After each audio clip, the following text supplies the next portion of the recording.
मैं प्रेग्नेंट थी और सड़कों पर भीख मांगती थी। एक दिन ओल्ड एज होम की गाड़ी मुझे वहां लेकर गई। वहां एक बहुत अमीर लेकिन लवारिस बूढ़ी औरत ने मरते वक्त अपना सारा जेवर और जायदाद मेरे होने वाले बच्चे के नाम कर दिया। जब वकील ने कागजात तैयार किए तो ऐसा सच सामने आया कि मैं दंग रह गई। अहमदाबाद की दिसंबर वाली ठंड की रातों में से वो एक ऐसी रात थी जब ठंड हड्डियों में उतरकर खून जमने की धमकी दे रही थी और आसमान पर छाए हुए गहरे बादलों ने चांद सितारों को अपनी काली चादर में लपेट रखा था, जिसकी वजह से सड़कों पर फैली पीली रोशनी भी धुंधली और उदास दिखाई दे रही थी। फुटपाथ के किनारे बैठी मैं अपने फटे पुराने शॉल में खुद को समेटने की नाकाम कोशिश कर रही थी, लेकिन ठंड थी कि मेरे वजूद के हर हिस्से में सरकती ही जा रही थी। मेरा नाम वामिका है और कुछ टाइम पहले तक मैं एक इज्जतदार घराने की बेटी और एक प्यार करने वाले पति की पत्नी थी, लेकिन वक्त के बेरहम पहिए ने मुझे इस मोड़ पर लाकर खड़ा कर दिया था, जहां पर मेरी पहचान सिर्फ एक भिखारन की तरह रह गई थी। मेरी 7 महीने की प्रेगनेंसी मेरे लिए खुशी का कारण होने की जगह एक ऐसा बोझ बन गई थी, जिसकी रक्षा करने के लिए मुझे अपनी इज्जत की धज्जियां निकालनी पड़ी थीं। भूख मेरे पेट में मरोड़ उठा रही थी और मेरे अंदर पलने वाली नन्ही जान की हरकत मुझे बार बार एहसास दिला रही थी कि मैं अकेली नहीं हूँ, बल्कि एक और जिंदगी भी मेरी रगों से जुड़ी हुई है, जिसकी जिम्मेदार मैं हूँ। सड़क पर गाड़ियाँ तेजी से गुजर रही थी और उनमें बैठे हुए लोग मुझे एक बहुत कमतर चीज की तरह देखकर गुजर जाते थे। मैंने कांपते हुए हाथों को दोबारा से फैलाया और मेरी आवाज मेरे सूखे हुए हलक से मुश्किल से निकली कि ऐ ऊपर वाले के नाम पर कुछ दे दो। मैं बहुत ज्यादा मजबूर हूँ। पर मेरी आवाज गाड़ियों के शोर और लोगों के बीच कहीं दबकर रह गई थी। मेरे सामने से गुजरने वाले एक आदमी ने नफरत से मेरी तरफ देखा और कुछ बड़बड़ाकर आगे बढ़ गया था, जिससे मेरे दिल पर एक और तीर लग गया। मुझे याद आने लगा कि वो वक्त जब मैं अपने पापा की लाडली होती थी और वो मुझे शहजादियों की तरह रखते थे।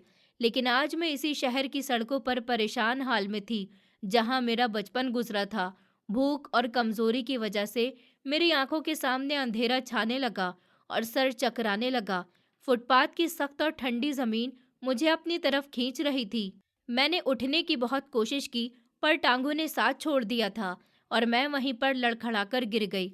आखिरी मंजर जो मेरी आंखों ने देखा था वो एक सफेद वैन थी जो मेरे पास आकर रुक गई थी और उस पर लिखा हुआ था कि जो मैं पढ़ नहीं सकी।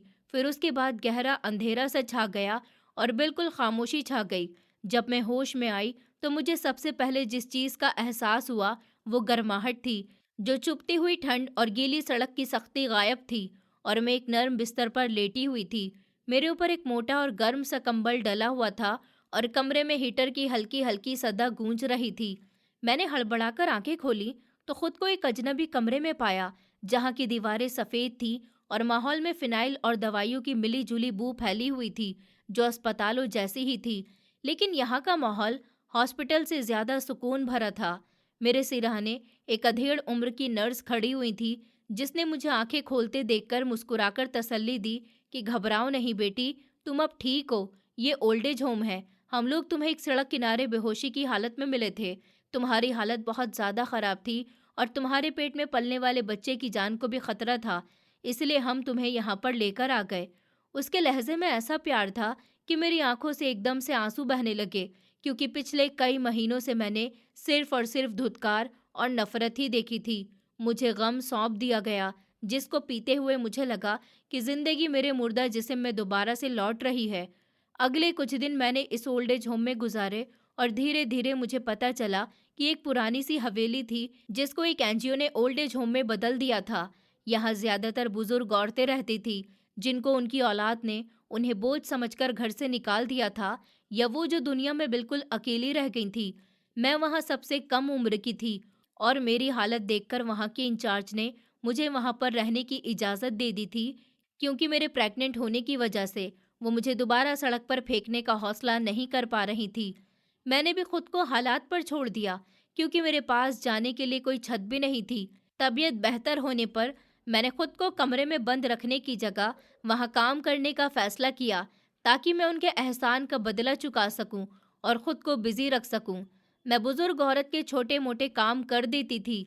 कभी किसी के सर में तेल लगा देती तो कभी किसी को खाना खिला देती और कभी सफाई में स्टाफ की मदद कर देती। उन बूढ़ी माओं की आंखों में जो वीरानी थी मैंने देखी, वो मेरे अपने दुख से कहीं ज्यादा ही गहरी थी। वो सब मुझे आशीर्वाद देती और मेरी कोख में पलने वाले बच्चे को बहुत ज्यादा आशीर्वाद देती। इस माहौल में मुझे एक अजीब सा सुकून मिलने लगा, जैसे मैं अपने बिछड़े हुए माँ बाप का ख्याल कर रही हूँ। इस बीच मेरी नज़र अक्सर हवेली के खास हिस्से की तरफ भी जाती थी, जो कि बाकी हिस्सों से ज्यादा ही सुकून से भरा था। वहां पर एक कमरा नंबर 5 था, जिसके बारे में स्टाफ की लड़कियां अक्सर बातें करती रहती थी। मुझे पता चला कि इस कमरे में एक बहुत अमीर औरत रहती है, जिनका नाम इशिका जी है। वो इस ओल्ड एज होम की बहुत बड़ी डोनर थी और यहाँ पर अपनी मर्जी से रह रही थी। सुना था कि वो बहुत सख्त व्यवहार और उसूल पसंद औरत है और किसी से ज्यादा घुलना मिलना भी पसंद नहीं करती। उनके बारे में अजीब अजीब सी कहानी भी मशहूर थी कि वो सारा सारा दिन खिड़की के पास बैठकर किसी का इंतजार करती हैं। ये पुरानी तस्वीरों को देखकर रोती रहती हैं। मुझे उनके बारे में सुनकर कुछ अजीब सा महसूस हुआ और कई सवाल भी दिल में पैदा हुए, लेकिन कभी उनके कमरे की तरफ जाने की हिम्मत ही नहीं कर पाई। एक रात बहुत बारिश हो रही थी और ठंड की लहर दोबारा से लौट आई थी। एक दिन अचानक ड्यूटी पर मौजूद नर्स की तबीयत खराब हो गई और उसको हॉस्पिटल जाना पड़ा।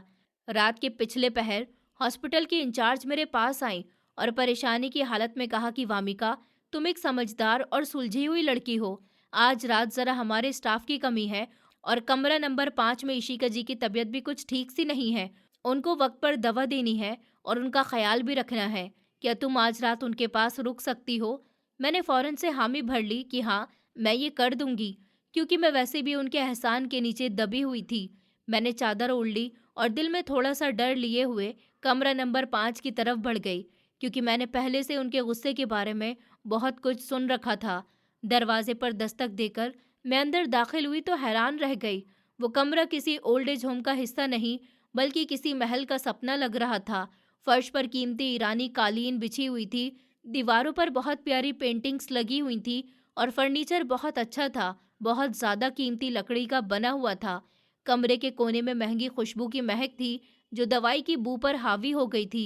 बेड के सामने रखी एक आरामदेह कुर्सी पर एक बूढ़ी औरत बैठी हुई थी, जिनकी पीठ मेरी तरफ थी और वो सामने खुली हुई खिड़की से बाहर बरसती हुई बारिश को बड़ी गौर से देख रही थी। उनके सफ़ेद बालों का जूड़ा बहुत अच्छे से बंधा हुआ था और कंधों पर एक भारी सी शॉल रखी हुई थी। मैंने हिम्मत इकट्ठा करके धीरे से उनको नमस्ते किया। नमस्ते अम्मा जी। और उन्होंने मुझे देखा। उनका चेहरा झुर्री से भरा हुआ था, लेकिन इन झुर्री के बीच एक ऐसा खानदानी रौब और हुस्न की खूबसूरती थी जो ये बताने के लिए काफ़ी थी कि वो अपनी जवानी में बहुत ज़्यादा ही खूबसूरत होंगी। उनकी आंखों में एक ऐसी गहराई और रूखापन था जिसने मुझे एक लम्हे के लिए सहमने पर मजबूर कर दिया। उन्होंने मुझे सर से पांव तक देखा। मेरी चादर और उभरे हुए पेट पर उनकी नज़रें कुछ देर के लिए ठहर गईं। तुम कौन हो? वो नर्स कहाँ पर है? उनकी आवाज़ में एक ऐसा रौब था जो हुक्म लेने वालों को हिलाकर रख देता। मैंने बड़ी इज्जत से उनको जवाब दिया कि वो नर्स की तबीयत कुछ ख़राब हो गई है। आज रात मैं आपका ख्याल रखने के लिए आई हूँ। मेरा नाम वामिका है। उन्होंने मुंह बनाते हुए अपना रुख फेर लिया और दोबारा खिड़की की तरफ ही देखने लगी, जैसे मेरी मौजूदगी उनके लिए कोई अहमियत ही नहीं रखती हो। वो मुझसे मुंह बना रही थी। मैं खामोशी से एक तरफ स्टूल पर बैठ गई और कमरे को देखने लगी। वहाँ हर चीज़ सलीके से रखी हुई थी, लेकिन इस सलीके में अजीब सी वीरानी भी चीख रही थी। साइड टेबल पर कुछ पुरानी सी किताबें और उनका सामान रखा हुआ था। कुछ देर बाद उनको खांसी का बहुत तेज दौरा पड़ा। मैं तेजी से उठी और पानी का गिलास लाकर उनकी तरफ बढ़ा दिया। उन्होंने कांपते हुए हाथों से गिलास पकड़ लिया और 2 घूंट पानी पीकर गहरी सांस ली। मैंने आगे बढ़कर उनकी शॉल ठीक की और उनके पाँव पर कंबल भी डाल दिया। मेरे हाथ लगाते ही वो चौंक गईं, जैसे उनको किसी इंसान के छूने की आदत ही नहीं रही हो। उन्होंने गौर से मेरे चेहरे की तरफ देखा। इस बार उनकी नज़रों में सख्ती कम और हैरत ज्यादा थी। तुम्हारे हाथ? वो कुछ कहते कहते रुक गईं, फिर संभल कर बोली कि तुम यहाँ पर काम करती हो, शक्ल से तो किसी अच्छे घराने की लगती हो। ये हालत कैसे हुई तुम्हारी? और ये पहला मौका था कि उन्होंने मुझसे ठीक से कुछ बात की थी और मेरी पर्सनल जिंदगी के बारे में मुझसे सवाल किया था। मैंने नज़रें झुका ली और मेरे दिल में छुपा हुआ दर्द फिर से ताज़ा हो गया था। मैंने तभी कांपती हुई आवाज़ में उनसे कहा कि मेरे हालात ने ही मुझे यहाँ पर पहुँचा दिया है अम्मा जी। कभी मेरा भी घर हुआ करता था, मेरे माँ-बाप भी थे, इज़्ज़त थी, पर किस्मत ने सब कुछ छीन लिया। इशिका जी ने एक मुस्कुराहट के साथ कहा कि किस्मत तो सिर्फ़ एक बहाना है बेटी, असल में इंसान को उसके अपने फ़ैसले बर्बाद कर जाते हैं, या फिर वो लोग जिन पर हम अंधा भरोसा कर लेते हैं। उनकी इन बातों में सदियों का तजुर्बा और कड़वाहट घुली हुई लग रही थी। मुझे महसूस हुआ कि शायद वो भी किसी धोखे का शिकार हुई हैं। उनके साथ भी कुछ ऐसा ही हुआ है, जिसकी वजह से वो शायद अपनी नींदें खो चुकी हैं। उन्होंने फिर मेरे पेट की तरफ इशारा करते हुए पूछा कि और इस बच्चे का बाप वो कहाँ है? क्या वो भी तुम्हें छोड़ गया है? ये सवाल मेरे लिए किसी चाकू से वार करने से कम नहीं था। मेरी आंखों में आंसू तैरने लगे। मैंने कांपती हुई आवाज पर काबू पाते हुए कहा कि जी, मैंने लव मैरिज की थी, एक अमीर लड़के से। उसने मुझसे वादे किए हुए थे कि वो सारी दुनिया से लड़ जाएगा, लेकिन जब उसके घर वालों ने जायदाद से उसको बेदखल करने की धमकी दी, तो उसका प्यार वहीं पर दम तोड़ गया और वो मुझे इस हाल में ही सड़क पर छोड़कर चला गया। जब मुझे उसके सहारे की सबसे ज्यादा जरूरत थी, उसने दौलत को चुन लिया और मैंने वफा को, लेकिन हार मेरी हुई। मेरी बात सुनकर कमरे में एक गहरी खामोशी छा गई। सिर्फ दीवार पर लगी हुई घड़ी की टिक टिक सुनाई दे रही थी। इशिका जी की आंखों में एक अजीब सी चमक उभर आई। शायद मेरे शब्दों ने उनके बीते हुए वक्त के किसी बंद दरवाजे को भी खोल दिया था। वो कुछ देर गुमसुम सी बैठी रहीं, फिर उन्होंने धीरे से कहा कि मर्द की फितरत में ही बेवफाई है, क्या करा जाए, और औरत की फितरत में बेवकूफ़ी कि वो प्यार के बदले में सब कुछ लुटा देती है और कुछ भी नहीं देखती। मैंने भी सारी उम्र यही कुछ देखा है। दौलत और रुतबे के आगे प्यार की कोई हैसियत नहीं होती। उनके लहजे में अब हमदर्दी की हल्की सी झलक थी। उन्होंने मुझे कुर्सी करीब करने का इशारा किया और कहा कि इधर आओ, मेरे पास बैठो तुम। मैं झुकते हुए उनके पास बैठ गई। वो अब मुझे ज्यादा गौर से देख रही थी, मेरी आंखों में मेरी परेशानी पर, जैसे वो मेरी आंखों में कोई छुपी हुई बात पढ़ने की कोशिश कर रही हों। तुम्हारी आंखें बहुत उदास हैं, बिल्कुल वैसे ही जैसे मैंने बहुत साल पहले किसी की आंखों में देखी थी। वो खुद से ही बातें करने के अंदाज में बोली थी। फिर अचानक से उन्होंने मुझसे पूछा कि तुम्हारा ताल्लुक किस शहर से है और तुम्हारे माँ बाप कौन थे, क्या वो जिंदा है? मैंने बताया कि मैं यहीं पर अहमदाबाद की हूँ, मेरे मम्मी पापा भी दुनिया में नहीं रहे, मैं अनाथ हो गई हूँ। इशिका जी की दिलचस्पी अब बढ़ती जा रही थी। उनका व्यवहार जो पहले सख्त था, अब नरम पड़ता जा रहा था। शायद अकेलापन इंसान को बात करने का बहाना ढूंढने पर मजबूर कर ही देता है। ये शायद कोई अनदेखा रिश्ता उनको अपनी तरफ खींच रहा था। उन्होंने मुझसे और पूछा कि अपने माँ बाप के बारे में बताओ, क्या करते थे वो, उनका क्या काम था? मैंने एक ठंडी आह भरी और बीते हुए वक्त की यादों में खो गई। मेरे पापा, वो दुनिया के बेहतरीन इंसान थे। चाहे वो गरीब जरूर थे, लेकिन उन्होंने मुझे बिल्कुल शहजादियों की तरह पाला, मेरी हर एक ख्वाहिश को पूरा किया। कभी उन्होंने मुझे किसी चीज की कमी महसूस नहीं होने दी। वो एक म्यूजिशियन थे, बहुत ही प्योर और दिल के अच्छे इंसान थे। वो अक्सर वायलिन बजाते रहते थे और उनकी धुन में इतना दर्द होता था कि सुनने वाला भी एकदम से रो पड़ता। वो कहते थे कि ये साज उनके दिल की आवाज़ है, जो उनके दिल से निकलती है। जैसे ही मैंने वायलिन और गाने का जिक्र किया, तो इशिका जी के चेहरे के एक्सप्रेशन बदलने लगे। उनके माथे पर शिकन आ गई और वो सीधी होकर बैठ गईं। उनकी सांसों की रफ्तार में हल्की सी तेजी आ गई। म्यूजिशियन? उन्होंने एकदम से मेरी बात को दोहराया। क्या नाम था उनका? मैंने उनकी आंखों में देखते हुए जवाब दिया कि उनका नाम तनिष था। नाम सुनते ही इशिका जी हैरान रह गईं। उनका हाथ जो कुर्सी के हत्थे पर रखा हुआ था, वो सफ़ेद पड़ गया। उन्होंने जोर से उसको खींच लिया, पर उन हालात पर फौरन से काबू पाने की कोशिश की। कमरे का माहौल अब भारी हो गया था। एक ऐसा राज जो सालों से दबा हुआ था, इस कमरे की हवा में टहलने लगा, लेकिन मैं उससे अनजान थी। मैंने अपनी बात को जारी रखते हुए कहा कि पापा हमेशा उदासी रहते थे।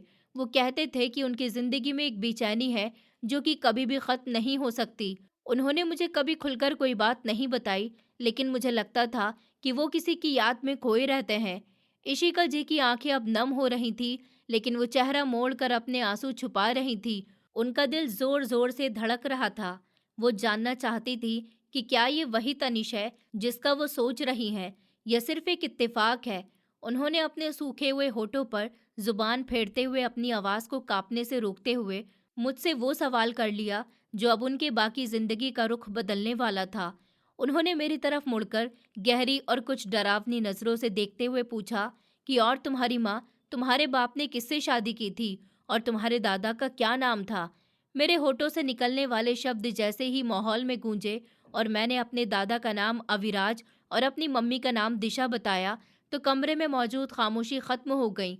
इशिका जी का चेहरा पहले ही लाल हो रहा था, अब बिल्कुल सफ़ेद पड़ गया, जैसे उनके जिस्म से खून का आखिरी कतरा भी निचोड़ लिया गया हो। उनकी आंखें फटी की फटी रह गई थी और सांस सीने में ही अटक कर रह गई। वो मुझे इस तरह से देख रही थी जैसे कि मैं कोई जीता जागता इंसान नहीं, बल्कि उनके बीते वक्त का कोई भूत हूँ जो मरने के बाद भी सामने आकर खड़ा हो गया। उनके कांपते हुए होठ कुछ कहना चाह रहे थे, पर आवाज़ उनका साथ छोड़ चुकी थी। मैं उनकी हालत देखकर बुरी तरह से घबरा गई और मैं अपनी जगह से उठकर उनके पास गई और उनका हाथ पकड़ लिया, जो बर्फ की तरह ठंडा हो चुका था। अम्मा जी, क्या हुआ है? मैं डॉक्टर को बुलाऊं? मेरी आवाज़ में डर था, मेरे इस एहसास ने जिसने उन्हें किसी गहरी खाई में गिरने से बचा लिया। उन्होंने एक झटके से गहरी सांस ली और अपनी आंखों को नीचे किया। उनकी आंखों के कोने से दो मोटे आंसू निकलकर उनके झुर्री वाले गालों पर बहकर निकले थे। उन्होंने सर को नामे हिलाया और मुश्किल से अपना हाथ उठाकर मुझे रुकने का इशारा किया। वो अपने ऊपर काबू पाने की कोशिश कर रही थी। मुझे समझ नहीं आ रहा था कि मेरे मम्मी पापा और दादा के नाम में ऐसी क्या ही बात थी जिसने उस मजबूत औरत को ऐसे तोड़कर रख दिया। कुछ देर तक वो अपनी आंखें बंद किए हुए, सर को कुर्सी की पीठ से टिकाए हुए गहरी सांस लेती रहीं। जब उन्होंने आंखें खोली तो उनमें अजीब सी वीरानी और साथ ही एक ममता उमड़ आई थी जो मैंने पहले कभी नहीं देखी। उन्होंने मेरा हाथ अपने दोनों हाथों में ले लिया और उसको अपने माथे से लगा लिया। ये हरकत इतना अनएक्सपेक्टेड और जज्बाती थी कि मैं हैरान हो गई। नहीं बेटी, डॉक्टर की ज़रूरत नहीं है, बस कुछ पुरानी यादें हैं जो कभी-कभी दिल के दरवाजे पर दस्तक देकर इंसान को बेजान कर देती हैं। तुम अविराज जी की पोती हो और तनिष की बेटी हो। वो इन नाम को ऐसे बोल रही थी कि जैसे कोई पवित्र चीज़ का नाम ले रहा हो। उनकी आवाज़ में एक ऐसा दर्द और अपनापन था कि मेरा दिल भी भर आया। जी, पर आप उनको कैसे जानती हैं? आपके नाम लेने के तरीके से तो ऐसा लग रहा है जैसे आप ये नाम पहले से जानती हैं। मैंने दोबारा से ही ये सवाल दोहरा लिया जो मेरे दिमाग में बार बार घूम रहा था। इशिका जी ने मेरी आंखों में झांकते हुए एक उदास मुस्कुराहट के साथ जवाब दिया कि अहमदाबाद बहुत छोटा शहर है वामिका, और पुराने ज़माने में सब एक दूसरे को जानते थे। मैं तुम्हारे दादा की बहुत इज्जत करती थी और तुम्हारे पापा के हुनर की कदर करती थी। बस इतना समझ लो कि तुम्हारा ख़ानदान मेरे लिए अजनबी नहीं है। मैं अच्छे से जानती थी। उन्होंने सच को बड़ी खूबसूरती से छुपा लिया था, पर उनका ये व्यवहार बता रहा था कि मामला सिर्फ जान पहचान तक का नहीं था, बल्कि इससे कहीं गहरा है। उस रात के बाद मेरी और इशिका जी की जिंदगी का नक्शा ही बदल गया। वो औरत जो अपने कमरे से बाहर ही निकलना पसंद नहीं करती थी, जो अपने अकेलेपन को ओढ़कर सोती थी, अचानक उसके जीने का मकसद बदल गया। अगले हफ्ते ही उन्होंने ओल्ड एज होम के इंचार्ज को बुलाया और सख्त लहजे में कहा कि वामिका आज से आम नौकरानी या यहाँ रहने वालों में से नहीं है। ये मेरी बेटी की तरह है। इसका बिस्तर मेरे कमरे में ही लगेगा और इसकी खुराक और दवाइयों का खास ख्याल रखा जाएगा। उसके सारे खर्चे मैं उठाऊंगी। इंचार्ज और बाकी के स्टाफ का हैरत से मुंह खुला हुआ मुझे देखता रह गया, क्योंकि इशिका जी ने आज तक किसी के साथ इतनी हमदर्दी नहीं दिखाई थी। मेरे लिए ये सब किसी सपने से कम भी नहीं था। मुझे लगा कि शायद ऊपर वाले ने मेरे सब्र का फल मुझे दे दिया। मैंने उनके फैसले पर कुछ कहना चाहा कि मैं उन पर बोझ नहीं बनना चाहती हूँ, वो ऐसा ना करें, लेकिन उन्होंने मेरे हाथ पर हाथ रखकर मुझे खामोश कर दिया और कहा कि तुम बोझ नहीं हो वामिका बेटी, तुम तो मेरा वो सुकून हो जिसकी तलाश में मैंने सारी उम्र को गंवा दिया। मुझे कुछ करने का मौका दो। अगर ऐसा होगा तो मैं नहीं, बल्कि तुम मुझ पर एहसान कर रही हो। मैं उनके कमरे में शिफ्ट हो गई और वो कमरा जो कभी खामोशी और उदासी का ठिकाना था, अब वहाँ जिंदगी की चहल पहल शुरू हो गई थी। इशिका जी ने मेरे लिए नए कपड़े मंगवाए, मेरे लिए सूखे मेवे, फल और ताकत की सब दवाइयाँ मंगवाईं। वो सारा दिन मुझे अपने पास बिठाए हुए रखती और मुझे ज़बरदस्ती खाना खिलाती। वो मेरे पेट पर हाथ रखकर घंटों कुछ सोचती रहती और उनके चेहरे पर कभी मुस्कुराहट और कभी गहरा पछतावा आ जाता। वो अक्सर मुझसे मेरे पापा के बारे में पूछती कि तनिष्क को कौन सा रंग पसंद था, वो खाने में क्या पसंद करते थे, क्या वो कभी मेरी मतलब पुराने वक्त की बातें करते थे? मैं उनको बताती कि पापा को नीला रंग बहुत ज्यादा पसंद था और बारिश के दिनों में वो वायलिन लेकर छत पर बैठ जाते और घंटों एक ही उदास धुन को बजाते रहते थे। मैंने उनको बताया कि पापा अक्सर कहते थे कि इंसान को माफ करना सीखना चाहिए क्योंकि गलतियां सबसे होती हैं। जब मैंने इन्हें ये बात बताई तो वो फूट फूट कर रोने लगी। वो कहने लगी, क्या सच में वो ऐसा कहते थे? क्या उसका दिल इतना बड़ा था? काश, काश मैं उससे ये बात खुद सुन सकती। मुझे उनकी ये बात सुनकर समझ नहीं आया था, लेकिन मैं उनके आंसू साफ करती और उनको तसल्ली देती। वक्त गुजरने के साथ साथ मेरा और उनका रिश्ता माँ बेटी से भी ज्यादा गहरा होता गया था। मैं उनका ख्याल रखती, उनके पाँव दबाती, उनको वक्त पर दवा देती और वो मुझे अपने आशीर्वाद और प्यार में रखती। मुझे महसूस होता कि वो अपनी दौलत से ज्यादा मुझे अहमियत देती हैं। एक दिन उन्होंने मुझे बताया कि उनके पति, जिसका नाम उन्होंने कभी मेरे सामने नहीं लिया, बहुत ही अमीर था, लेकिन उसके साथ वो कभी खुश नहीं रह सकी। उन्होंने कहा कि दौलत इंसान को सहूलत तो दे सकती है वामिका, लेकिन सुकून कभी नहीं। मैंने सुकून खरीदने की बहुत कोशिश की थी, लेकिन बदले में अपनी नींद बेच दी। उनकी बातें हमेशा ही पहेलियों की जैसी होती थी। एक शाम जब मैं उनके सर में तेल लगा रही थी, तो उन्होंने चौंक कर मेरा हाथ पकड़ लिया और कहा कि अगर तुमको कभी पता चले कि किसी ने तुम्हारे अपनों के साथ बहुत बुरा किया है, तो तुम क्या उसको माफ कर दोगी? मैंने सोचकर जवाब दिया कि पापा कहते थे कि माफ करने वाले को ऊपर वाला बहुत पसंद करता है। अगर कोई सच्चे दिल से माफी मांगे तो उसको माफ कर देना चाहिए। मेरी बात सुनकर उन्होंने मेरा हाथ चूम लिया और कहा कि तुम बिल्कुल अपने बाप पर गई हो। वही नरमी, वही रहम दिली। ऊपर वाला तुम्हें हमेशा खुश रखे। इन महीने में इशिका जी की सेहत तेजी से गिरने लगी थी। शायद उनके अंदर की ताकत और बीते हुए वक्त का बोझ उनको खोखला कर रहा था। डॉक्टर आते, उनका चेकअप करते और सर हिलाकर चले जाते। वो कहते कि उनके दिल के वॉल्व सिकुड़ रहे हैं और अब उनके पास वक्त भी बहुत कम है। ये सुनकर मेरे पैरों के नीचे से जमीन निकल जाती। मैंने अभी तो एक सहारा पाया था। मैं उनको खोना नहीं चाहती थी। मैं रातों को उठ उठकर उनकी सांस चेक करती, उनके लिए प्रार्थना मांगती। इशिका जी मेरी सेवा देखते हुए मुस्कुराती और कहती कि अरे पगली, जाने वालों को भला कौन रोक सकता है। मुझे तो खुशी है कि मैं तुम्हारे हाथों में जान दूंगी। कम से कम अपना तो कोई है। मेरे पास ये शब्द अपना, इस पर वो बहुत जोर देती। जैसे जैसे उनका वक्त करीब आ रहा था, उनको बेचैनी बढ़ती ही जा रही थी। वो बार बार अपने वकील को फोन करती और किसी कागज के बारे में पूछती रहती। वो कहती कि मुझे सुकून तभी मिलेगा जब मैं वो अमानत उसके हकदार तक पहुंचा दूंगी। मैं समझती कि शायद वो किसी एनजीओ वगैरह को रकम देना चाहती हैं। अब ठंड का मौसम खत्म हो रहा था और अब इशिका जी की तबीयत काफी खराब रहने लगी थी। वो अब बिस्तर से उठने के काबिल ही नहीं रही थी। मैं उनको चम्मच से खिलाती और वो बच्चों की तरह मुंह खोल देती। उनकी आंखों की रोशनी भी धुंधलाने लगी, लेकिन जब भी मैं उनके पास आती तो वो मुझे पहचान लेती। एक रात उनकी तबीयत बहुत ज्यादा बिगड़ने लगी थी। सांस उखड़ने लगी और सीने में बहुत ज्यादा दर्द उठने लगा। मैंने डॉक्टर को इमरजेंसी कॉल की। डॉक्टर ने आकर इंजेक्शन दिया और मुझे बाहर ले जाकर कहा कि वामिका, इनका वक्त पूरा हो गया। अब दवा नहीं बेटा, प्रार्थना की जरूरत है। ये आज की रात मुश्किल से निकाल पाएंगी। ये सुनकर मुझे लगा कि जैसे मेरे सर पर आसमान गिर गया हो। मैं रोती हुई उनके कमरे में वापस आई। उनकी आंखें नम थी और छत देख रही थी। मुझे देखकर उन्होंने हाथ हिलाया। मैं भागकर उनके पास गई, उनके सिरहाने बैठ गई। उन्होंने मेरा हाथ अपने कमजोर और ठंडे हाथों में ले लिया। उनकी गिरफ्त में अभी भी एक अजीब सी ताकत थी। रो मत बेटा, मेरी बच्ची। उनकी आवाज बहुत ज्यादा हल्की और टूटती हुई थी। मौत मौत तो एक मौत तो एक हकीकत है। मैं तो कब की मर चुकी थी। आज तो बस आत्मा शरीर से निकलने वाली है। मैंने हिचकियों के बीच कहा कि आप मुझे छोड़कर मत जाइए। मेरा इस दुनिया में आपके सिवा कोई भी नहीं है। उन्होंने मेरी आंखों से आंसू साफ किए और कहा कि मैं तुम्हें कभी अकेला नहीं छोड़ूंगी। मेरा साया हमेशा ही तुम्हारे साथ रहेगा वामिका। मेरी एक बात अब गौर से सुनो। उन्होंने पूरी ताकत जमा की और मेरी तरफ देखा। उनकी आंखों में जुर्म को करने और माफी की एक ऐसी दास्तान दिख रही थी जो अभी तक अनकही थी। मैंने जिंदगी में एक बहुत बड़ा गुनाह किया था। मैंने लालच में आकर हीरा ठुकरा दिया और पत्थर चुन लिए। मैंने एक सच्चे प्यार का कत्ल किया था। मैं सारी उम्र इस जुर्म की आग में जलती रही हूँ। तुम्हारे पापा तनिष, उनका सांस फूलने लगा।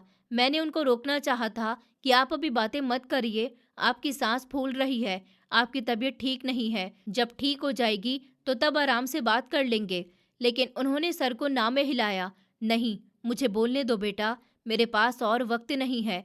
मैं बस इतना कहना चाहती हूँ कि मैंने अपनी वसीयत लिख दी है। वकील साहब कल आएंगे, जो कुछ भी उसमें लिखा हुआ है उसको मेरी आखिरी ख्वाहिश समझकर अपना लेना, और हो सके तो इस बदनसीब औरत को माफ कर देना बेटा, जिसने तुम्हारे बाप की जिंदगी बर्बाद कर दी। मैं उस वक्त उनकी बात का असली मतलब नहीं समझ सकी थी। मैं समझी कि शायद वो अपनी जवानी की किसी गलती का जिक्र कर रही हैं जो किसी और के साथ हुई होगी। मैंने रोते हुए कहा कि मैंने आपको माफ कर दिया, ऊपर वाला भी आपको माफ करेगा। आप बहुत अच्छी हैं, आपने मुझे इतना सहारा दिया, मेरा इतना ख्याल करा। मेरे ये शब्द सुनकर उनके चेहरे पर एक अजीब सी तसल्ली फैल गई थी, जैसे सदियों पुराना कोई बोझ उनके सीने से उतर गया हो। उनके होठों पर एक हल्की सी मुस्कुराहट आ गई थी। उन्होंने अपनी धुंधली आंखों से आखिरी बार मेरा चेहरा देखा। शायद इस चेहरे में उनको अपना खोया हुआ प्यार, अपना बीता हुआ वक्त और अपनी नस्ल नजर आ रही थी। उन्होंने एकदम से आंखें बंद कर ली और धीरे से कुछ कहा कि तनिष, मैं आ रही हूँ। ये शब्द इतनी हल्की आवाज से निकले थे कि मैं मुश्किल से ही सुन पाई थी। उनके साथ ही उनकी गर्दन मेरे हाथ पर ढीली पड़ गई। उनकी आंखें पत्थर की हो गईं और गर्दन मेरी तरफ ढुलक गई। कमरे में मौजूद मशीन की लंबी बीप ने ऐलान कर दिया कि वो औरत जो करोड़ों की मालकिन थी, लेकिन जज्बाती तौर पर कंगाल, इस दुनिया से विदा हो गई थी। मैंने उनके सीने पर सर रखकर चीख मार दी। मेरी आवाज इस हवेली की दीवारों से टकराकर गूंजी। बाहर आसमान पर बादल जोर से गरज गए थे और मूसलाधार बारिश शुरू हो गई थी, जैसे कुदरत भी इस अधूरे प्यार और पछतावे की मौत पर रो रही हो। ओल्ड एज होम का स्टाफ भागता हुआ आया, लेकिन अब वहां पर करने को कुछ भी नहीं था सिवाय रोने के। मैं वहीं उनके बिस्तर के पास जमीन पर बैठ गई। उनका हाथ अभी भी मेरे हाथ में ही था, लेकिन अब उसमें वो जान नहीं बची थी। मुझे ऐसा लग रहा था कि जैसे मैंने आज दोबारा से अपने माँ बाप को खो दिया। मैं दोबारा से अनाथ हो गई हूँ। मुझे नहीं पता था कि कल सुबह सूरज निकलेगा तो मेरे लिए एक नए इम्तिहान को लेकर आएगा। मुझे नहीं पता था कि जिस औरत के लिए मैं इतना ज़्यादा रो रही हूँ, वही औरत मेरे बीते हुए वक्त के इतने दुख की जिम्मेदार थी, पर अब मेरे फ्यूचर की बुनियाद भी बन गई थी। उस वक्त तो बस दुख था और अंधेरा था। एक ऐसी खामोशी थी जो मेरे वजूद को निगलती जा रही थी। इशिका जी अपने राज अपने सीने में ही लेकर जा चुकी थी, लेकिन वो कागज का एक गट्ठा पीछे छोड़ गई थी, जो कि मेरी जिंदगी में भूचाल लाने वाला था। उस रात मैंने उनके चेहरे को गौर से देखा। मौत के बाद उनके चेहरे से वो सख्ती और टेंशन खत्म हो गई थी। वो बहुत ज्यादा सुकून से लग रही थी, जैसे एक लंबी थकान के बाद वो सो गई हों। बहुत ज्यादा सुकून की नींद। मैंने उनके माथे को चूम लिया और वहीं उनके कदमों में सर रखकर लेट गई। मुझे पता नहीं था कि आने वाला कल मेरी जिंदगी का सबसे बड़ा मोड़ साबित होगा। अभी तो मैं सिर्फ एक अनाथ लड़की थी जिसने अपने साथ देने वाली औरत को खो दिया था, और वो जो दरअसल मेरी अपनी दादी की जगह थी, मेरी सगी होने वाली दादी, अगर लालच के बीच में नहीं आती। मगर ये सच्चाई अभी पर्दे में थी और उस पर्दे के उठने में बस कुछ ही घंटे की देर बाकी थी। जब वकील साहब लिफाफा लेकर आने वाले थे, जिसमें मेरी तकदीर और इशिका जी का कुछ कन्फेशन लिखा हुआ था। बाहर बारिश रुकने का नाम नहीं ले रही थी और अंदर मेरे दिल का मौसम हमेशा के लिए बदल चुका था। इशिका जी का सफ़र ख़त्म हो गया, पर मेरा सफ़र तो शायद अब शुरू हुआ था। वो सफ़र जो सच्चाई की कठिन राहों में गुजरकर मुझे मेरी असली पहचान तक लेकर जाने वाला था। लेकिन इस वक्त कमरे में सिर्फ मौत का सन्नाटा और मेरी सिसकियों की आवाज़ बाकी रह गई थी। अगली सुबह जब सूरज निकला तो इसकी किरणों में वो तपिश और रोशनी बाकी नहीं थी जो आम दिनों में उसका हिस्सा होती है, बल्कि माहौल में एक अजीब सी उदासी छाई हुई थी, जैसे कुदरत भी उनके मरने पर खामोश हो। और ओल्ड एज होम की हर दीवार और हर पेड़ पर वीरानी छाई हुई थी। रात भर की मूसलाधार बारिश अब रुक चुकी थी, पर हर चीज अभी भी गीली और नम थी। मैं सारी रात इशिका जी की लाश के पास बैठी रही। मेरी आंखों में आंसू सूख गए थे और मैं एक पत्थर की मूरत बनी हुई थी। मुझे ऐसा लग रहा था कि जैसे मैं दोबारा से अनाथ हो गई हूँ। उनके अंतिम संस्कार की तैयारी शुरू हुई तो लोगों का आने जाने का सिलसिला शुरू हो गया। मुझे हैरत हुई कि वो औरत जो यहाँ पर इतना अकेली रहती थी, उनके अंतिम संस्कार में शहर की बड़ी बड़ी हस्ती, बिजनेस टाइकून और सरकारी ऑफिसर सभी शामिल हो रहे थे। ये सब उनकी दौलत और रुतबे का ही असर था, लेकिन उन सब के चेहरों पर वो दुख नहीं था जो कि मेरे दिल में था। वो सब फॉर्मेलिटी के तौर के लिए आए थे। अंतिम संस्कार के बाद जब हम वापस ओल्ड एज होम पहुंचे, तो वहां का माहौल कुछ भारी सा हो गया था। मेरा दिल चाह रहा था कि मैं किसी कोने में छुपकर रोने लगूं, पर अभी कुदरत ने मेरे लिए एक और इम्तिहान तैयार कर रखा था।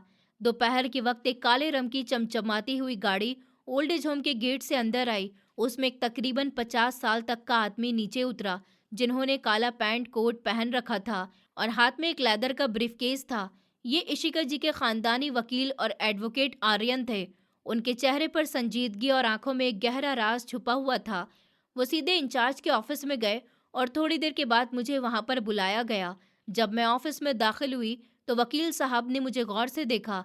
उनकी नज़रों में एक अजीब सी पहचान थी, जैसे वो मुझे पहले से जानते हों या फिर मेरा इंतज़ार कर रहे हों। कमरे में इंचार्ज औरत भी मौजूद थी, जो बहुत ज़्यादा परेशान लग रही थी। वकील साहब ने इशारा किया और मैं कुर्सी पर बैठ गई। मेरे दिल की धड़कन तेज़ हो रही थी और मुझे लगा कि शायद मुझे अब यहाँ से जाना पड़ेगा, क्योंकि मेरे साथ रहने वाली वो नहीं रही। एडवोकेट आर्यन ने बात शुरू कर दी। वामिका जी, मैं इशिका जी का कानूनी सलाहकार और उनका पुराना खानदानी दोस्त हूँ। पिछले 30 सालों से मैं उनके सब कानूनी मामलात को देखता आ रहा हूँ, लेकिन जो वसीयत और जो जिम्मेदारी वो मुझे कल रात सौंप कर गईं, ऐसी मिसाल मैंने अपनी पूरी जिंदगी में नहीं देखी। उन्होंने ब्रीफकेस खोला और उसमें से एक मोहर लगा हुआ बंद लिफाफा और एक नीली रंग वाली फाइल निकाली, और कमरे में बिल्कुल खामोशी थी। सिर्फ कागज के उलटने पलटने की आवाज आ रही थी।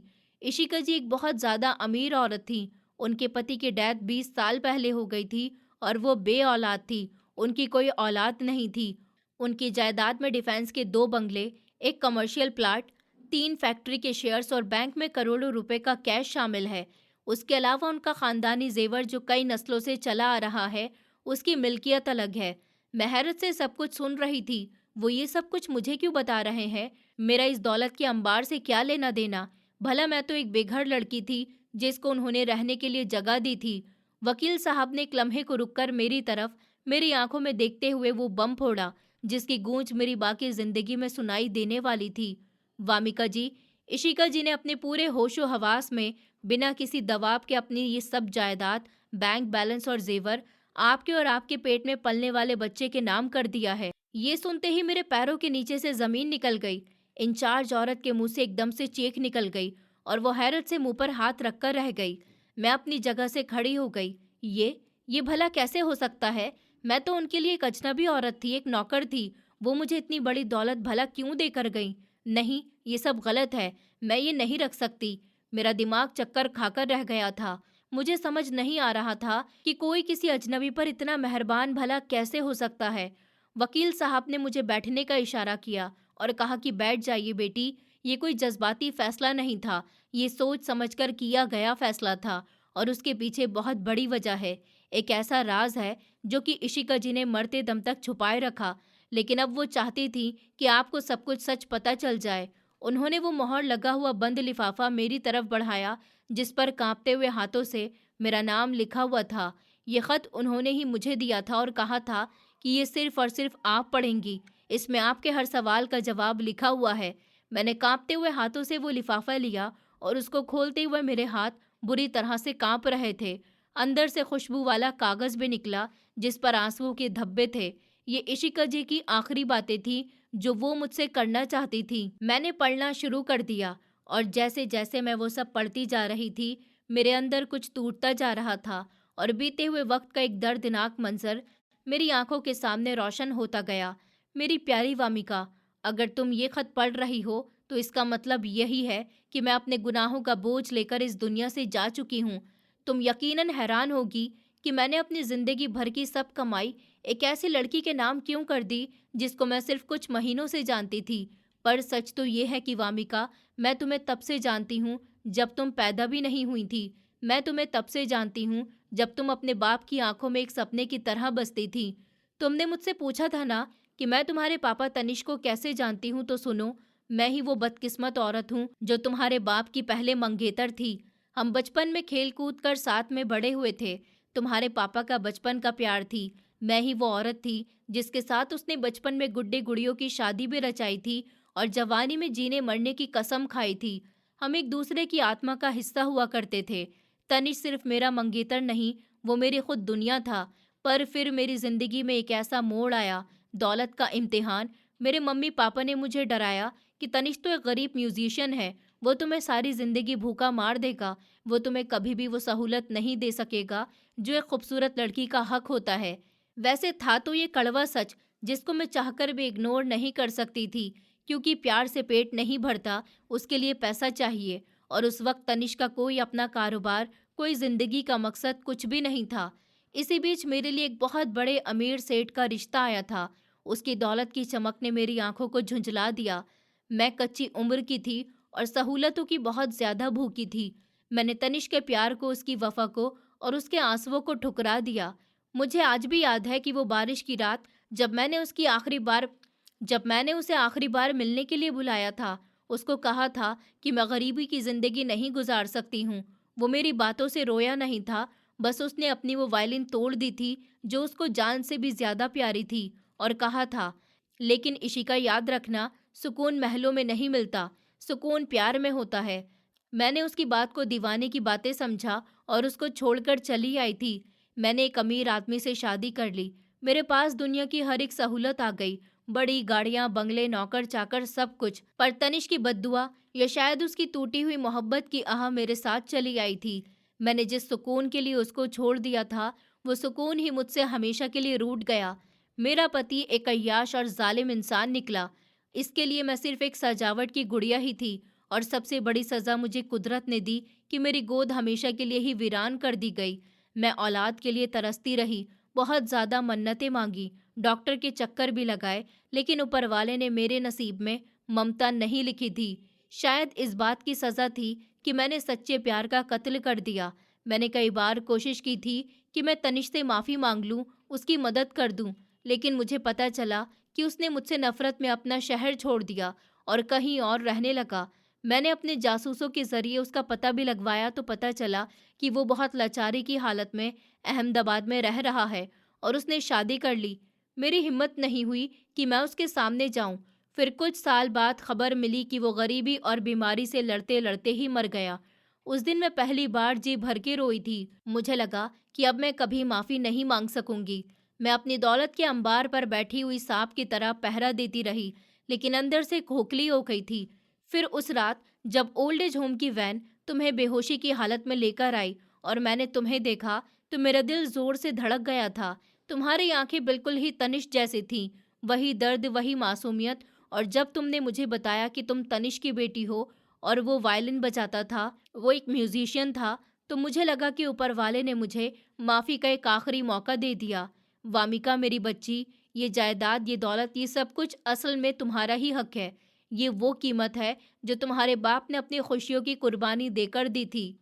मैंने उससे उसकी जिंदगी छीन ली थी, इसलिए मैं अपनी सारी जिंदगी की कमाई उसकी बेटी को लौटा रही हूँ। ये कोई एहसान नहीं है, ये कर्ज है। ये अपनी गलती को सुधारने का एक सुनहरा मौका है। मुझे मालूम है कि दौलत से तुम्हारे बाप वापस तो नहीं आ सकते बेटा। तुम्हारा बचपन जो गरीबी में गुजरा, वो वापस नहीं आ सकता। लेकिन शायद इस दौलत से तुम्हारे आने वाले बच्चे का फ्यूचर सिक्योर हो जाएगा। शायद इस तरह से तनिष की आत्मा को थोड़ा सा सुकून मिल जाएगा कि उसकी बेटी अब सड़कों पर नहीं फिरेगी। मैंने तुमसे अपने गुनाहों की माफ़ी मांगी है। मैं जानती हूँ कि मैं तुम्हारी दादी बनने के लायक तो नहीं थी, पर मैंने आखिरी वक्त में तुम्हें अपनी पोती ही समझा। इस खूनी रिश्ते को अपना लेना बेटी, जो मैंने लालच की भेंट चढ़ा दिया था। मेरी आखिरी ख्वाहिश यही है कि तुम अपने बच्चे को एक अच्छा इंसान बनाना और उसको बताना कि प्यार में दौलत से बड़ी ताकत होती है। अलविदा, तुम्हारी गुनहगार इशिका। खत खत्म हुआ तो मेरे आंसू कागज पर ही टपक रहे थे। मेरा पूरा शरीर कांप रहा था। कमरे में एक ऐसा सन्नाटा छाया हुआ था जैसे वक्त रुक गया हो। मेरे अंदर जज्बात का एक तूफान उठने लगा था। गुस्सा, नफरत, प्यार, रहम और सदमा सब एक साथ ही हमला करने लगे थे। एक पल के लिए मुझे बहुत ज्यादा नफरत महसूस हुई, और उस औरत से जिसने मेरे पापा को तोड़ दिया था, जिसकी वजह से हमने सारी जिंदगी गरीबी देखी थी। अगर ये औरत मेरे पापा को नहीं छोड़ती तो शायद आज वो जिंदा होते, शायद मेरा बचपन अलग होता। मेरा दिल चाहा कि मैं इस वसीयत को फाड़ कर फेंक दूं और चीख कर कहूं कि मुझे तुम्हारी ये दौलत नहीं चाहिए जिसकी बुनियाद मेरे बाप की लाश पर रखी गई है। मैं वकील के सामने खड़ी हो गई थी और मेरा चेहरा गुस्से से लाल हो रहा था। उन्होंने कहा कि बेटी, गुस्सा करना तुम्हारा हक है, पर ठंडे दिल से सोचो कि ऊपर वाले ने तुम्हें एक मौका दिया है कि तुम अपनी नस्ल की तकदीर बदल सको। इशिका जी ने तुमसे माफ़ी मांगी है, और वैसे भी माफ़ करने वाला तो ऊपर वाले को बहुत प्यारा होता है। उन्होंने अपनी गलती मान ली और अपना सब कुछ तुम्हारे कदमों में डाल दिया। क्या तुम्हारे पापा होते तो वो उनको माफ़ नहीं करते? वकील की इस बात ने मुझे झंझोड़ कर रख दिया। पापा होते तो ज़रूर माफ़ कर देते। पापा के वो शब्द मेरे कानों में गूंज गए थे जो उन्होंने मरते वक्त भी मुझसे कहे थे कि वामिका, दिल में नफरत का बोझ लेकर मत जीना, कोई माफ़ी मांगे तो उसे माफ़ कर देना। मेरा गुस्सा आंसुओं में बह गया। मैं कुर्सी पर गिर गई और फूट फूट कर रोने लगी। ये दौलत मेरे लिए खुशी का कारण नहीं थी, बल्कि मेरे बाप के दुख की भरपाई थी। मैंने उस खत को अपने सीने से लगा लिया। मुझे एहसास हुआ कि वो भी कितनी बड़ी तकलीफ में थी। उन्होंने महलों में रहकर भी कांटों पर जिंदगी गुजारी थी। वो मुजरिम थी, लेकिन वो बेकसूर भी थी, अपनी ही हवस की, और आखिरकार वो मेरी अपनी थी। मेरे पापा की मंगेतर, पापा का प्यार। वकील साहब ने मुझे पानी पिलाया और कानूनी कार्रवाई पूरी करने के लिए कागज आगे बढ़ाया। मैंने कांपते हुए हाथों से उन कागज पर साइन कर दिए। उन साइन के साथ ही मैं वामिका, जो कल तक सड़कों पर भीख मांगती थी, अब करोड़ों की जायदाद की मालकिन बन गई थी। पर मैं जानती थी कि ये दौलत मेरे लिए नहीं, मेरे पेट में पलने वाले इस मासूम से बच्चे के लिए है, जिसको मैं वो सब कुछ दूंगी जो मुझे नहीं मिल सका। वकील साहब ने मुझे बताया कि इशिका जी ने वसीयत में ये भी लिखा है कि उनके जायदाद में एक खास सेट भी है जो उन्होंने अपनी और तनिष्क की शादी के लिए बनवाया था, पर पहन नहीं सकी। वो चाहती थी कि वो सेट मैं अपने पास रखूं। इंचार्ज ने मुझे गले से लगा लिया और रोते हुए मुझे मुबारकबाद दी, पर मुझे कोई खुशी महसूस नहीं हो रही थी, बस एक भारी सी जिम्मेदारी का एहसास था।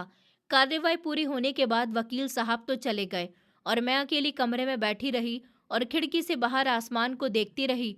बारिश के बाद आसमान अब साफ हो गया था और एक हल्की सी रोशनी थी। मैंने अपने पेट पर हाथ रखते अपने बेटे से कहा कि बेटा, कि तुम्हें गरीबी नहीं देखनी पड़ेगी। तुम्हारी दादी ने तुम्हारे लिए बहुत कुछ छोड़ा है, पर मैं तुम्हें सिखाऊंगी कि असली दौलत इंसान का किरदार और प्यार होती है। वो सबक जो इशिका जी ने मरते वक्त सीखा, मैं तुम्हें जिंदगी की शुरुआत में ही सिखाऊंगी। कुछ दिन के बाद मैं इशिका जी के बंगले में शिफ्ट हो गई थी। वो बंगला जो अब मेरा था, वहाँ के पुराने नौकर ने मुझे अपनी नई मालकिन के तौर पर वेलकम किया। मैं सबसे पहले उनके कमरे में गई। वहाँ दीवार पर एक बड़ी सी तस्वीर लगी हुई थी जिसमें वो अपनी जवानी में बहुत ज़्यादा खूबसूरत लग रही थी। मैंने उस तस्वीर को उतारा और वहाँ अपने पापा की तस्वीर लगा दी। फिर मैंने उनकी तस्वीर को पापा की तस्वीर के साथ टेबल पर रख दिया। दोनों बिछड़े हुए प्यार करने वाले अब एक साथ हैं। कम से कम तस्वीरों में तो साथ हैं। मैं अक्सर सोचती कि तकदीर के खेल कितने ज़्यादा अजीब होते हैं। एक औरत ने गरीबी से डरकर प्यार को ठुकरा दिया और इस प्यार की निशानी को उसी दौलत की वारिस बनकर मिला। दौलत घूम फिरकर वहीं पर आ गई जहां उसको होना चाहिए था। लेकिन इस सफ़र में दो जिंदगियां राख हो गईं। मैं अब पापा और ऋषिका जी की आत्मा की शांति के लिए पूजा करती रहती हूँ। शायद वो दोनों ऊपर से देखकर खुश होते होंगे। मैंने इशिका जी को माफ़ कर दिया, क्योंकि मैं जानती हूँ कि माफ़ कर देना, उससे इंसान का अपना दिल हल्का हो जाता है। अब मैं ओल्ड एज होम की सबसे बड़ी डोनर हूँ। मैं नहीं चाहती कि कोई और किसी के अकेलेपन में मरे या फिर कोई और वामिका सड़कों पर फिरे। यही मेरा आखिरी काम है और यही मेरी विरासत। कहानी का अंत हो चुका था, लेकिन जिंदगी की नई शुरुआत अब हुई थी। ऐसी शुरुआत जिसमें दुख तो थे, पर अब उम्मीद की रोशनी भी थी, और सबसे बढ़कर अब मेरे पास एक पहचान थी। मैं अब भिखारन नहीं थी। मैं तनिष्क की बेटी और ऋषिका जी की पोती थी, और मैं अपने बेटे को वक्त के जख्मों को अपनी ताकत बनाकर जीने का हुनर सिखा चुकी थी, और मैं अपने बेटे को वक्त के जख्मों को अपनी ताकत बनाकर जीने का हुनर सीख चुकी थी। वकील साहब के जाने के बाद भी ओल्ड एज होम और फिर बंगले की दीवारों में एक अजीब सी खामोशी छाई रही, जैसे हर चीज मुझे देखकर पूछ रही हो कि अब क्या, अब क्या होगा। दौलत आ जाने से जिंदगी आसान नहीं हो जाती, ये बात मुझे समझ आ गई थी। इशिका जी की मौत के ठीक 7वें दिन पहली दस्तक हुई। मैं ड्राइंग रूम में बैठी थी, हाथ में पापा की पुरानी तस्वीर थी। तभी गेट पर गाड़ियों की आवाज़ आई। एक नहीं, दो नहीं, तीन बड़ी बड़ी गाड़ियां, काले शीशे, चमचमाता लोहा और उनके साथ उतरा हुआ घमंड। पुराने नौकर भागते हुए आए और बताया, मालकिन, कुछ लोग आए हैं, आपसे मिलना चाहते हैं। मालकिन, ये शब्द अब भी मेरे कानों में अजनबी लगता था। मैंने दुपट्टा ठीक किया और दिल को मजबूत करके बाहर आई। सामने 4 लोग खड़े हुए थे। एक अधेड़ उम्र की औरत भारी गहनों में लदी हुई, जिसकी आंखों में दुख नहीं सिर्फ हिसाब था। 2 मर्द महंगे सूट में, जिनके चेहरे पर मुस्कान कम और घमंड ज्यादा था। और चौथा एक ऐसा आदमी जिसकी आंखें मुझे शुरू से गलत लग रही थी। तो आप है वामिका? एक औरत ने ऐसे पूछा जैसे मेरा नाम नहीं कोई गलती बोल रही हो। जी, मैंने कहा, मैं ही हूँ। तो वो हंसी। कमाल है, इशिका ने तो हमें बताया ही नहीं था कि उन्होंने ओल्ड एज होम से किसी लड़की को गोद ले लिया। उसके शब्दों में गोद लेने की बात नहीं, सौदा झलक रहा था। मैं समझ गई, ये लोग शोक मनाने नहीं आए थे, ये लोग अपना हिस्सा लेने आए थे। अंदर बैठते ही बात शुरू हो गई। देखिए, एक मर्द ने फाइल खोलते हुए कहा कि हम इशिका के इन लॉज में से हैं और बिजनेस में पार्टनर भी रहे हैं। ये जायदाद यूं किसी अनाथ लड़की को दे दी जाए, ये कानूनन सही नहीं है। तभी मेरे पेट में हल्की सी हलचल हुई। मैंने अनजाने में पेट पर हाथ रख लिया। मैं अनाथ नहीं हूँ, मैंने धीमी लेकिन साफ आवाज में कहा। मैं तनिष्क की बेटी हूँ। कमरे में सन्नाटा छा गया। वही नाम जिसने उनकी नींदें उड़ानी थी, तनिष्क। दूसरे आदमी ने तिरछी मुस्कान के साथ कहा, अरे वही गरीब म्यूजिशियन। मेरे सब्र की आखिरी डोर टूटने लगी। वही रिश्ता, मैंने कहा, जो आप लोगों का कभी नहीं था, दिल का रिश्ता।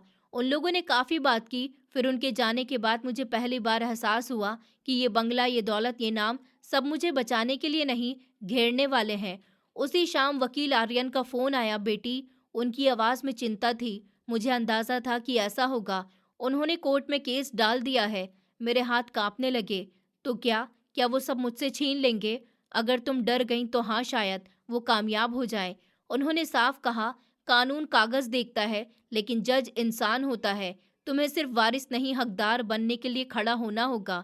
उस रात मैं सो नहीं पाई। पापा का चेहरा आंखों के सामने था।